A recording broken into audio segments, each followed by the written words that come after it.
भगवत गीता के ये 30 उपदेश आपको अपनी जिंदगी में हर जगह पर बहुत काम आएंगे। जिंदगी की हर मुश्किल में आपको राह दिखाएंगे। ये दिव्य उपदेश, ये बातें जानना समझना आपके लिए बहुत जरूरी है। इसीलिए इन 30 उपदेशों को आप आखिर तक जरूर सुने। गीता का सबसे पहला उपदेश यह है कि आपके सारे दुखों का कारण किसी को अपना मानना है। आप कभी गौर करना, आपकी जिंदगी के सारे दुख, सारी तकलीफें, सारी चिंताएं वहीं से आती है जहां आपका अपनापन होता है कि ये मेरा है, ये मेरा अपना है। वहीं से आपकी जिंदगी में दुख आना शुरू हो जाते हैं। एक व्यक्ति के पास एक बहुत बड़ा महल था। उसने जिंदगी भर की सारी संपत्ति लगाकर उस महल को बनाया था। आसपास के शहरों के कई लोग उसके महल को देखने आते थे। कई बड़े बड़े सेठ उसके महल को खरीदने की कोशिश करते थे, पर वो महल उसका अहंकार था, उसकी जीने की वजह था। उसका उस महल में बहुत मोह था। एक दिन उसके महल में आग लग गई और वो कहीं बाजार गया हुआ था। जब वो घर लौट कर आया तो उसने देखा कि मेरा महल आग में जल रहा है। अपने घर को आग में जलता हुआ देखकर उसे इतना दुख हुआ। उसने कहा, अगर ये महल नहीं रहेगा तो मैं भी जिंदा नहीं रहूंगा। अगर मेरा महल ही जल रहा है तो मैं जी के क्या करूंगा। वो भी उसी आग में छलांग लगाने की कोशिश करने लगा। तो किसी ने उसे रोक लिया कि भाई, ये जो तुम्हारा महल है, इस महल का सौदा कल तुम्हारे बेटे ने किसी के साथ कर लिया है। जब उसे पता चला कि ये महल अब मेरा नहीं रहा, किसी और का हो चुका है, तो उसकी सारी चिंता खत्म हो गई। जैसे और लोग उस जलते हुए महल को देखकर तमाशा देख रहे थे, वैसे ये भी खड़ा हो गया। इतनी ही देर में उसका बेटा आया। वो अपने बेटे को देखकर बहुत प्रसन्न हुआ। उसे आशीर्वाद देने लगा कि तेरे जैसा बेटा तो बहुत भाग्यों से मिलता है। तूने तो मेरी जिंदगी बचा ली। आज इस घर में आग लगी है और तूने कल ही इसका सौदा कर दिया। वो अपने पिताजी से कहने लगा कि पिताजी, मैं इस महल के सौदे के लिए बात तो करने गया था, पर सौदा अभी पक्का हुआ नहीं है। जब उसके पिता ने यह सुना कि अभी इस महल का सौदा हुआ नहीं है, तो वो फिर फूट फूट के रोने लगा। फिर अपनी छाती पीटने लगा। महल वही है, इंसान वही है, लेकिन जब महल मेरा है तब वो दुख भी देता है, खुशी भी देता है। लेकिन जब वो मेरा नहीं है, उससे मेरा कोई रिश्ता नहीं है, तो सारे दुख ही खत्म हो जाते हैं। ऐसे ही जिंदगी में जब किसी जगह को, किसी इंसान को, किसी रिश्ते को, किसी काम को हम अपना मान लेते हैं, मेरा मान लेते हैं, तो वहीं से ही सारे दुखों की शुरुआत होती है, वहीं से हर तकलीफ की शुरुआत होती है। तो श्रीमद् भगवत गीता का पहला उपदेश यही है कि आप जैसे ही किसी को अपनी जिंदगी जीने की वजह मान लेते हो कि इसके बिना तो मैं जी ही नहीं सकता, तो वो चीज, वो इंसान, वो काम आपको बहुत दुख देता है। गीता का दूसरा उपदेश यह है कि अवश्यमेव भोक्तव्यम कृतम कर्म शुभाशुभम, कि आपने कोई भी कर्म किया हो उसका फल आपको जरूर भोगना पड़ेगा। अगर आपने अच्छे कर्म किए हैं तो जाने अनजाने किसी मुश्किल वक्त में आपको वो आपके अच्छे कर्म उस मुश्किल वक्त से बचा लेंगे। अगर आपने गलत कर्म किए हैं, पाप किया है, तो उसकी सजा भी आपको जरूर मिलेगी। वो इंसान कितना ही छुप कर कर्म करे, चाहे वो कितना ही चालाकी से कर्म करे, लेकिन कहते हैं कि उस परमात्मा के, ईश्वर के चारों तरफ कैमरे लगे हुए हैं। हमारे एक एक कर्म पर वो प्रकृति, वो परमात्मा अपनी दृष्टि बनाए रखते हैं। हमारे एक एक कर्म का हिसाब होता है। एक गांव में 2 मित्र रहते थे। उन दोनों ने विचार किया कि इस गांव में हम धन नहीं कमा पा रहे। वो दोनों धन कमाने के लिए शहर में चले गए। कुछ वर्ष वहां रहकर उन्होंने काफी धन कमाया। फिर सोचा कि अब हम अपने घर वापस चलते हैं, पर्याप्त मात्रा में हमने धन कमा लिया है। उस समय पे यातायात की इतनी सुविधाएं नहीं होती थी। वो अपने बैलों पर ही यात्रा कर रहे थे। चलते चलते मार्ग में रात हो गई, तो उन्होंने विचार किया, आज रात हम यहीं विश्राम करते हैं। एक मित्र ने कहा कि मैं यहां पर रहकर धन की रक्षा करता हूं, तुम बाजार जाकर भोजन की व्यवस्था कर लो। जब वो मित्र बाजार गया तो उसके मन में पाप आ गया। उसने कहा, इतना पैसा हमने कमाया है, अगर मैं इसको यहीं जंगल में मार दूं तो सारा पैसा मेरा हो जाएगा, नहीं तो मुझे इसका आधा धन इसको देना पड़ेगा। मन में ये खोट आने पर उसने अपने मित्र के खाने में जहर मिला दिया, और जब वो खाना लेकर के अपने मित्र के पास गया, उसका मित्र वो जहर वाला खाना खाकर वहीं पर उसकी मृत्यु हो गई। वो व्यक्ति सारा धन लेकर के अपने घर वापस आ गया। फिर उसके घर में एक पुत्र ने जन्म लिया। जब उसका बेटा पैदा हुआ तो वो बहुत बीमार रहता था। उसने अपने जीवन में जो कुछ भी धन कमाया था, उसका वो सारा धन अपने बेटे के इलाज में ही खत्म हो गया। बेटा बड़ा होता गया और उसका धन नष्ट होता गया। जब उसका बेटा थोड़ा बड़ा हो गया तो उसके पिता ने पूछा कि बेटा तू इतना बीमार क्यों रहता है, तू ठीक क्यों नहीं होता? मैंने अपनी जिंदगी का सब कुछ तुझ पे लगा दिया पर फिर भी तेरी तबीयत ठीक नहीं रहती। तो उसके बेटे ने बोला, कौन सा बेटा और कौन सा पिता? मैं तेरा वही मित्र हूं जिसको तूने जंगल में जहर देके मार दिया था, लेकिन मैं अपना वही हिसाब पूरा करने के लिए तेरे पुत्र के रूप में तेरे घर में आया हूं। अब मेरा तेरा हिसाब बराबर और मेरा जीवन अब यही समाप्त होता है। तो गीता का उपदेश हमें यही सिखाता है, कोई अपने आप को कितना भी चालबाज समझता हो, होशियार समझता हो, लेकिन अगर उसने गलत कर्म किया है, चाहे आज नहीं तो कल उसे उसका फल भोगना ही पड़ेगा। कोई भी व्यक्ति अपने किए हुए कर्म से बिना उसको भोगे कभी छूट नहीं सकता। गीता का तीसरा उपदेश यह है कि आज में जियो, कल की चिंता करना छोड़ दो। जो भी व्यक्ति अपने बीते हुए कल या अपने आने वाले कल में खोया रहता है, वो जिंदगी में कभी खुश नहीं रह सकता। आपको जिंदगी में खुशी सिर्फ और सिर्फ तब मिल सकती है जब आप वर्तमान में जी सके, आज के आनंद को जी सके। बीते हुए कल का और आने वाले कल का कोई वास्तविक अस्तित्व नहीं होता, वो सिर्फ आपकी बुद्धि और आपके विचारों में होता है। उसकी कोई वास्तविकता नहीं होती, उसे सिर्फ आप अपने मन के अंदर और बुद्धि के अंदर जीते हैं। लेकिन जिसे आप वास्तविकता में जीते हैं वो आपका आज होता है, वो आपका चल रहा पल होता है। अगर आप अपने मन और बुद्धि को अपने कल में अटका के रखेंगे, अपने भूतकाल और भविष्यकाल में अटका के रखेंगे, तो याद रखना आप कभी खुश नहीं रह पाएंगे। और अगर जिंदगी में खुश रहना चाहते हैं तो आज में और इसी पल में जीना सीखें। गीता का चौथा उपदेश यह है कि जो आपके साथ अधर्म करे, पाप करे, गलत करे, उसे दंड जरूर देना चाहिए। अगर आप उसे सहते हैं तो वो आपके साथ और गलत करता है। अगर आप उसे सहते हैं तो उसके पाप में आप भी भागीदार हो जाएंगे। अर्जुन श्री कृष्ण से कहने लगा कि जिनसे मैं युद्ध करने जा रहा हूं, ये सब मेरे भाई हैं, मेरे गुरुजन हैं, मैं इनके सामने कैसे हथियार उठाऊं, इनको कैसे मारूं? तो भगवान श्री कृष्ण ने अर्जुन से कहा कि जिन्हें तू अपना मानता है वो सब अधर्मी हैं, वो पाप के पक्ष में खड़े हैं, और अगर तू इनका वध नहीं करेगा, युद्ध नहीं करेगा, तो समाज में और भी पाप बढ़ेगा। क्योंकि जब कोई ऐसे पापियों को नहीं रोकता है तो ये और भी ज्यादा पाप करते हैं। ऐसे ही जब आपके साथ कोई गलत करता है, आपको चोट पहुंचाता है, दुख पहुंचाता है, और आप वो चुपचाप सहते रहते हैं, तो उससे सामने वाले को बल मिलने लगता है, वो आपको कमजोर समझने लगता है और आपके साथ गलत करने को वो अपना हक समझने लगता है। लेकिन जब आप उसके गलत व्यवहार को, उसके अधर्म को रोक लेते हैं, उसका विरोध करते हैं, तब वो अपनी सीमा में रहना सीख जाता है। ये कलयुग है। अगर इस जमाने में आपको खुश रहना है तो आपको अपनी रक्षा खुद ही करनी होगी। कोई आपके साथ गलत करे तो उसको कभी नहीं सहना चाहिए, बल्कि उसका सामना करना चाहिए। गीता का पांचवा उपदेश यह है कि किसी से भी हद से ज्यादा मोह कभी मत करना।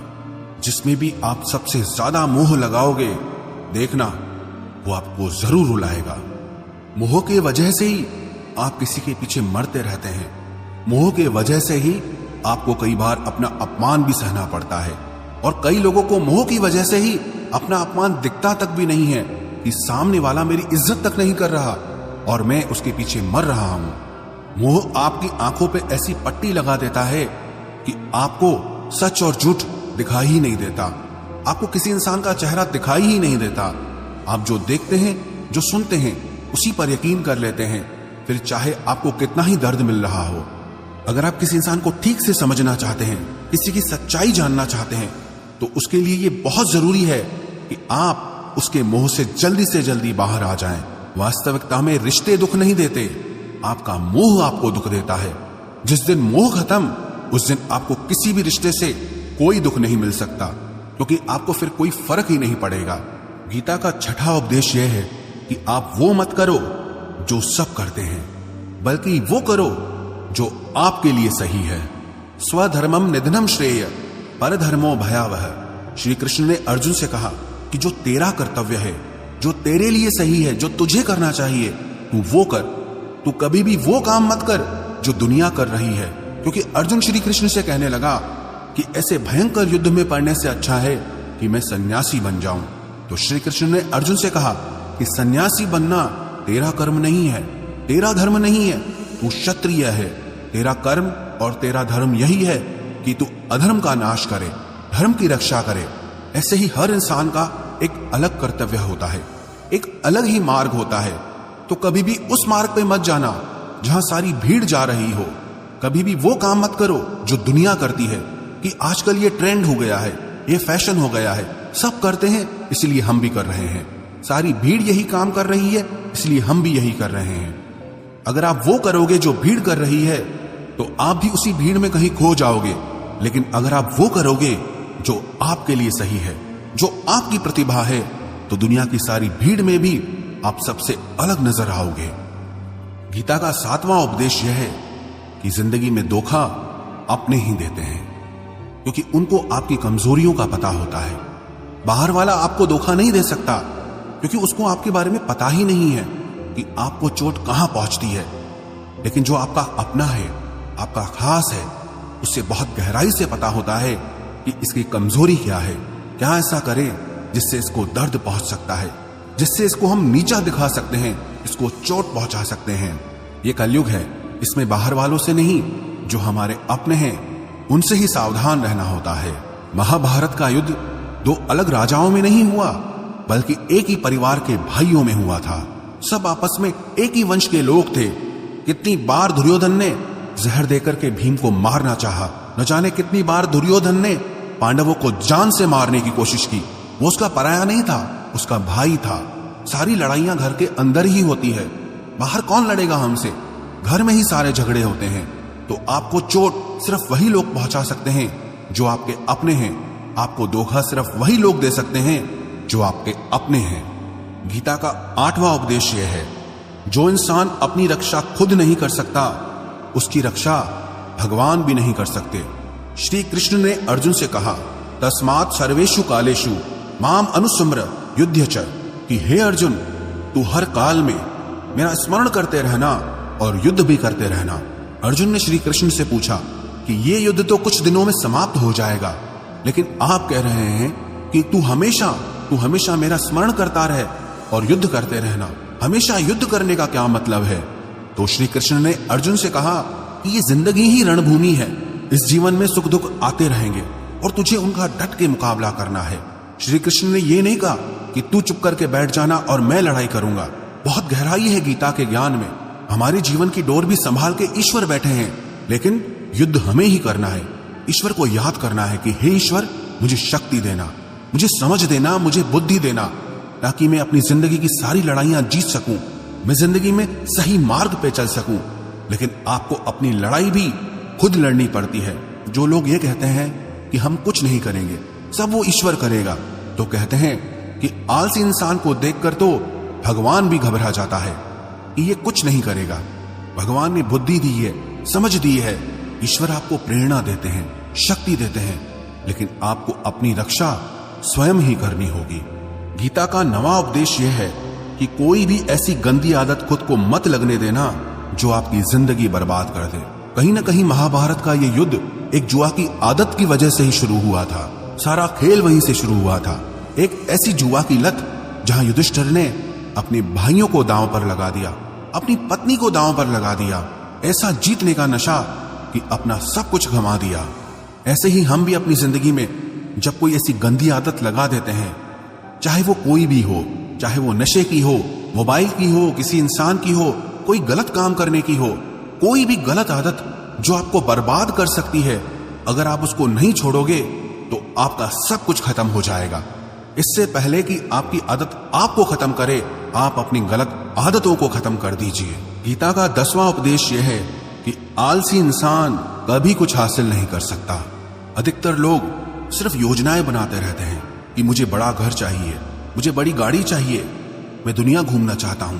क्या क्या चाहिए ये हर कोई सोच लेता है, लेकिन उस पर मेहनत करना वो बहुत कम लोग करते हैं।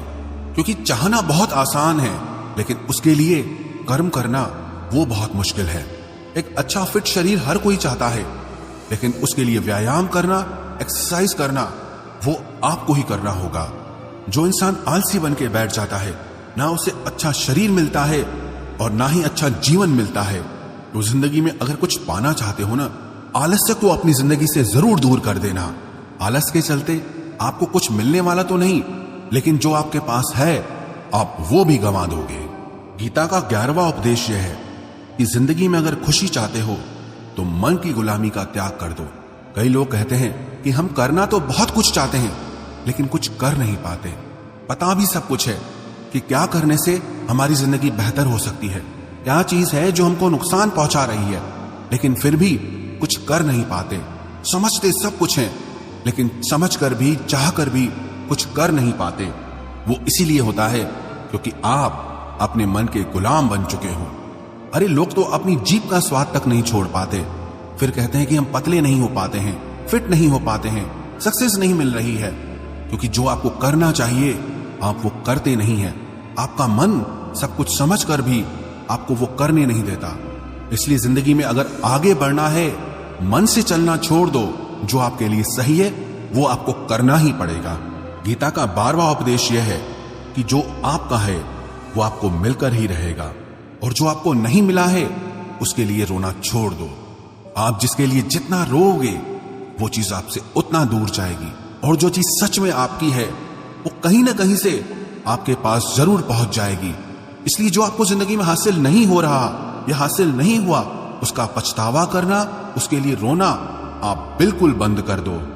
गीता का 13वां उपदेश यह है कि आप संसार से जितना प्रेम लगाओगे उतना ही जीवन में दुख और पीड़ा का अनुभव करोगे।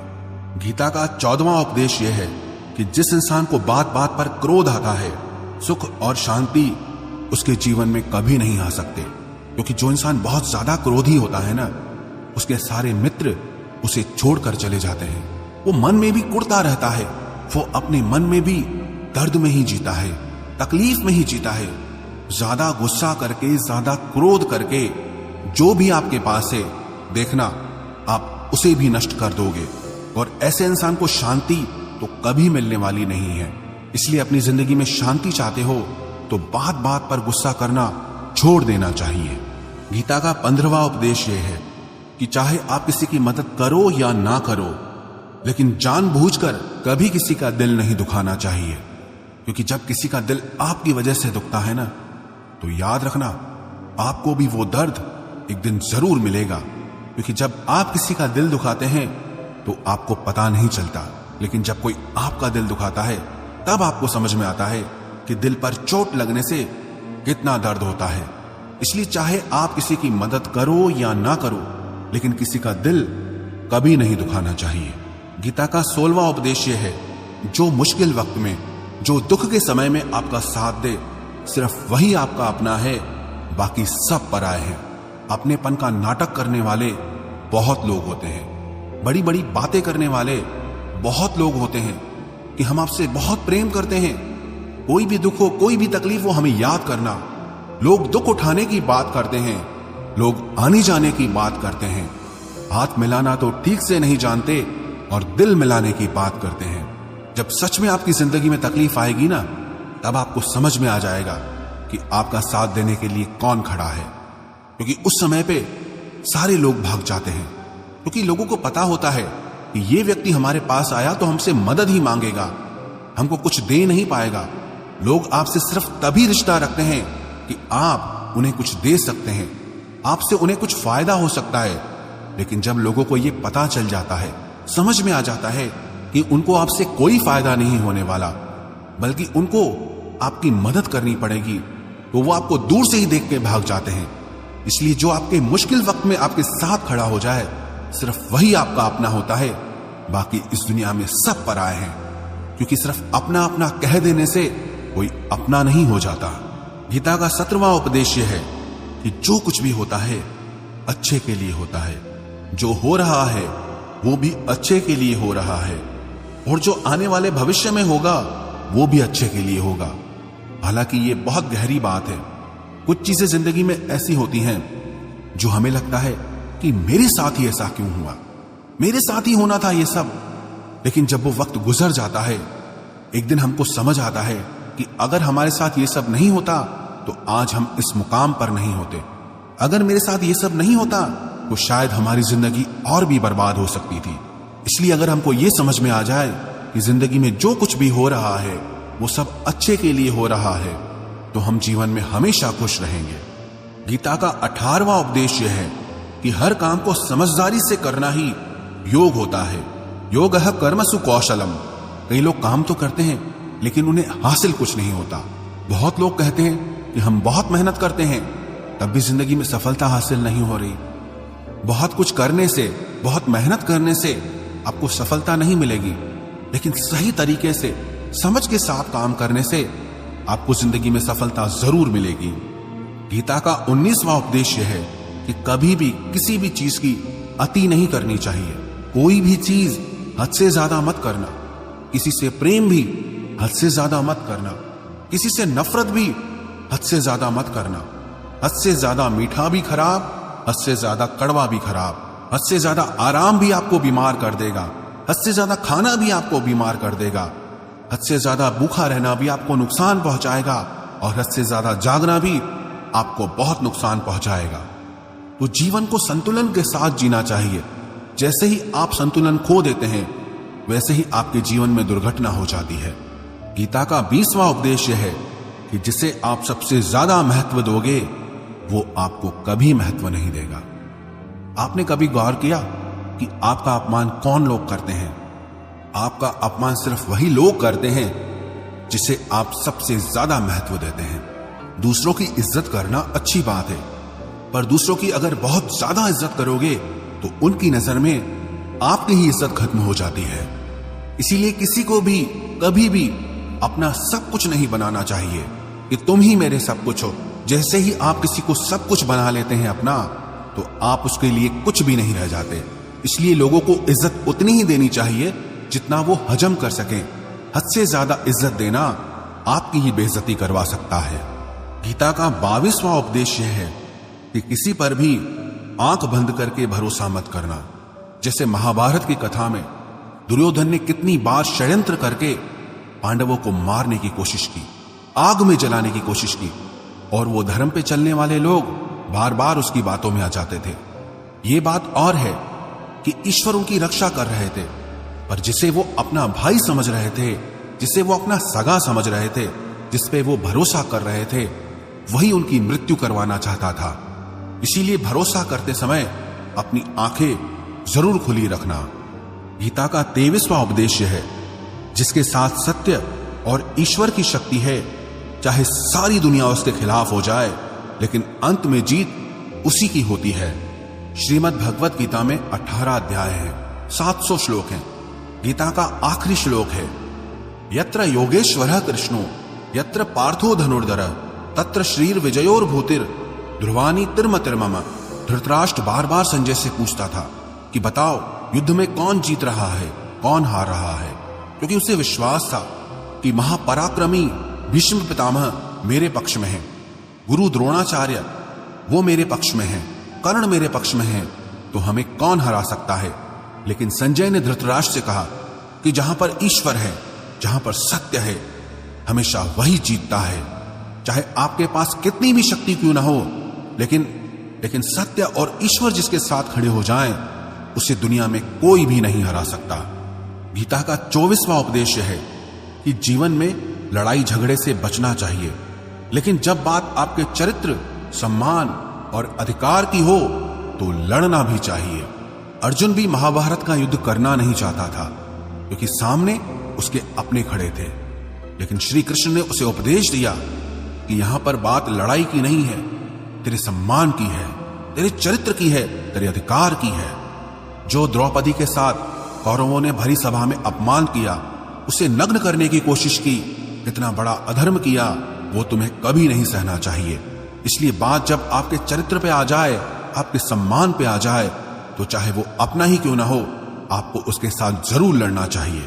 गीता का 25वां उपदेश यह है, चाहे कितना भी बुरा वक्त आ जाए, लेकिन जो इंसान जिंदगी में हिम्मत नहीं हारता, वो सब कुछ हासिल कर सकता है। जब पांडव लोग जुए में सब कुछ हार गए, उनको 12 साल के लिए वनवास मिला और 1 साल के लिए अज्ञातवास मिला। वो भिक्षा करके अपनी जिंदगी को पालते थे, जंगलों में भटकते रहते थे, भयानक जानवरों के बीच। लेकिन इतना मुश्किल वक्त झेलने के बाद भी आखिरी में विजय उन्हीं की हुई, क्योंकि उन्होंने अपने अंदर में कभी हिम्मत नहीं खोई थी। ऐसे ही आपकी जिंदगी में कितना ही मुश्किल वक्त क्यों ना आ जाए, लेकिन आपके अंदर अगर हिम्मत है तो जीत आपकी ही होगी। गीता का 26वां उपदेश यह है कि जो किसी और का है उस पर कभी अधिकार मत जमाना, कभी कब्जा मत जमाना। जब शकुनी ने षड्यंत्र करके पांडवों को हस्तिनापुर से अलग करवा दिया, एक खांडव प्रस्थ का राज्य दे दिया, जहां की भूमि भी बंजर थी, जहां कुछ नहीं हो सकता था, लेकिन पांडवों ने उस शहर को इतना सुंदर बनाया, इतना वैभवशाली बनाया कि हस्तिनापुर भी उसके आगे फीका लगने लगा। और उनके उस वैभव को देख के, सुख को देख के दुर्योधन अंदर ही अंदर जलता था। उसने कई बेईमानियां करके, षड्यंत्र करके उनका वो खांडव प्रस्थ भी उनसे छीन लिया। जो चीज उसकी नहीं थी उस पर कब्जा किया। तो उसका आखिर में परिणाम यही हुआ कि जो चीज उसके पास थी वो भी उसके पास नहीं रही। इसलिए जो आपका नहीं है कभी उस पर अधिकार नहीं जमाना चाहिए। गीता का 27वां उपदेश यह है कि वही इंसान जिंदगी में सफल माना जाएगा जो अंदर से हमेशा खुश रहता है। बाहर से तो सब खुश दिखाई देते हैं, लेकिन अंदर से इंसान अशांति से भरा रहता है। बहुत पैसा कमा लिया, कामयाबी हासिल कर ली, लेकिन वो कामयाबी असली नहीं है। असली कामयाबी तब मानी जाएगी जब आपका मन खुश रहता हो। गीता का 28वां उपदेश यह है कि आप जैसा अन्न खाओगे वैसा ही आपका मन और आपकी बुद्धि होगी। आप वैसा ही कर्म करोगे, वैसा ही आचरण करोगे। सात्विक अन्न खाओगे तो आपका मन भी सात्विक होगा, सात्विक व्यवहार भी करोगे, सोच भी आपकी अच्छी होगी। तमोगुणी और रजोगुणी आहार करोगे तो आपकी बुद्धि भी वैसी होगी, आप काम भी वैसे करोगे। श्री कृष्ण ने भगवत गीता में सात्विक, राजसी और तामसी इन तीनों आहारों का विस्तार से वर्णन किया है कि क्या खाना चाहिए, क्या नहीं खाना चाहिए। पर सार यही है, जो मनुष्य सात्विकता से भोजन करता है, सात्विक भोजन करता है, उसे जीवन में शांति और सुख जरूर मिलते हैं। गीता का 29वां उपदेश है कि बुरा इंसान कभी अपनी बुराई नहीं छोड़ेगा। चाहे आप उसके साथ कितना भी अच्छा चलो, वो आपको तकलीफ देगा ही देगा। इसलिए जो जैसा है आप उसके साथ वैसा ही व्यवहार करो। बुरे इंसान के साथ आप कितना भी अच्छा बन जाओ, वो कभी अच्छा नहीं बनने वाला। दुर्योधन जंगल में पांडवों को मारने के लिए गया था, लेकिन वहां पर भीलों ने दुर्योधन को पकड़ लिया। उसका मित्र कर्ण भी उसे छोड़कर भाग गया। वो भील दुर्योधन को मार देना चाहते थे, लेकिन युधिष्ठिर अपने भाई की रक्षा करने के लिए वहां पहुंच गया, उसके जीवन की रक्षा की। लेकिन उसके बाद भी वो हमेशा पांडवों का नुकसान ही करता रहा। इसलिए अगर कोई इंसान बुरा है उसके साथ आप ज्यादा अच्छा बनने की कोशिश मत करो। जो जैसा है आप उसके साथ वैसा ही व्यवहार करो। गीता का 30वां उपदेश है कि जो इंसान अपने कामों को समय से खत्म नहीं करता, समय की कदर नहीं करता, उसकी जिंदगी का सारा समय व्यर्थ में ही समाप्त हो जाता है। क्योंकि समय ही आपका जीवन है। अगर आप समय को व्यर्थ ही नष्ट करते रहेंगे, व्यर्थ के कामों में गंवा देंगे, तो आपको जीवन में कुछ भी हासिल नहीं होगा। अगर कुछ जिंदगी में पाना चाहते हो तो समय की कदर जरूर करना। जो भी व्यक्ति गीता के इन 30 उपदेशों को रोज सुनेगा, समझेगा, तो जिंदगी की कितनी भी मुश्किल से मुश्किल घड़ी क्यों ना आ जाए, उसे ऐसे मुश्किल समय में भी रास्ता जरूर मिल जाएगा।